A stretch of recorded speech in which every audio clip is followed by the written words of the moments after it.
നിനക്കായി ഭാഗം 11 തുടരുന്നു. അമ്പലത്തിൽ വെച്ചാണ് താലികെട്ട്. അത് കഴിഞ്ഞ് അവൾ ബുക്ക് ചെയ്തിട്ടുണ്ട്. നിധിയുടെ ഭാഗത്തു നിന്ന് കുറച്ച് ഫ്രണ്ട്സ് മാത്രമാണ് ഉള്ളത്.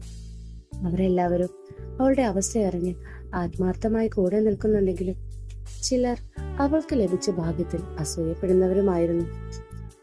എന്നാൽ എന്തുകൊണ്ടെന്നറിയാതെ നിധിയുടെ ഉള്ളിൽ വല്ലാത്തൊരു ഭയം പിടിമുറുക്കി. ശരിയല്ലാത്ത എന്തോ ഒന്ന് നടക്കാൻ പോകുന്നു എന്നവളുടെ ഉള്ളിൽ നിന്ന് ആരോ പറഞ്ഞുകൊണ്ടിരുന്നു.